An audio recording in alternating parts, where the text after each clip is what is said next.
ગુજરાતમાં વરસાદી તારાજીનો મુદ્દો હવે સંસદમાં ગુંજવાનો છે। જી હા, શક્તિસિંહ ગોહિલ સંસદમાં ઉઠાવશે રાજ્ય સરકારની નિષ્ફળતાનો મુદ્દો। શૂન્યકાળમાં શક્તિસિંહ ગોહિલ ઉઠાવશે પૂરનો મુદ્દો। વરસાદી પાણીના નિકાલની કામગીરીમાં ભ્રષ્ટાચાર થયો હોય તેવો આરોપ લગાવવામાં આવી રહ્યો છે। ઘેડમાં વર્ષોથી પાણી ભરાય છે છતાં પણ કોઈ નક્કર કામગીરી કરવામાં નથી આવતી તેવો પણ આરોપ છે। આ તરફ નવસારી, સોનગઢ, પોરબંદર, ઘેડ અને દ્વારકામાં અકલ્પનીય તારાજી સર્જાઈ છે।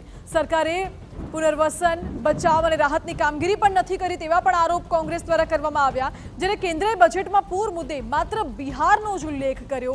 ગુજરાતમાં વરસાદી નુકસાન માટે એક પણ રૂપિયાની ફાળવણી નથી કરાઈ તેવો પણ આરોપ લગાવ્યો।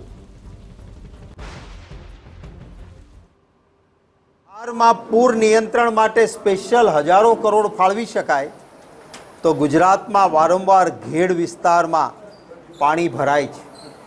દર વખતે તારાજી સૌરાષ્ટ્રના આપણા દરિયાકાંઠાના વિસ્તારોમાં થાય। નવસારી હોય કે સુરત હોય, દ્વારકા હોય કે પોરબંદર હોય, અતિવૃષ્ટિનો માર અહીંયા સતત પડે છતાં એક રૂપિયાની વાત ગુજરાત માટે બજેટમાં નથી। કોંગ્રેસના શક્તિસિંહ ગોહિલે આક્ષેપ કર્યો છે કે ઘેડ પંથકની સમસ્યાને ભૂલી જઈ નરેન્દ્ર મોદી સરકારે બિહાર અને ઓરિસ્સાને મદદ કરી છે, જેના જવાબમાં ભાજપે કોંગ્રેસને ભૂતકાળ યાદ કરાવ્યો। રાજ્ય સરકારના પ્રવક્તા ઋષિકેશ પટેલે કહ્યું કે બિહારને જરૂર હતી એટલે આર્થિક મદદ આપી છે, પણ યુપીએ તો સરકાર વખતે જ્યારે ગુજરાતને પાણીની જરૂર હતી અને નર્મદા ડેમના દરવાજા નાખવાના હતા ત્યારે કોંગ્રેસે જ આ કાર્યનો વિરોધ કર્યો હતો।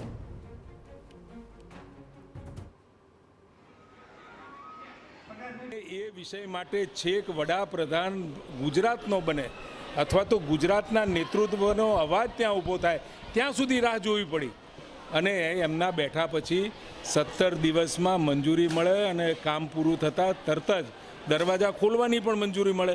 એવું તો શું હતું? આ જ કોંગ્રેસની ટોળી એ વખતે જઈને કહેતી હતી કે આવું કરશો નહીં, મંજૂરી આપશો નહીં, દરવાજા લગાવવા દેશો નહીં। આ કહેવાવાળી કોંગ્રેસની સરકાર।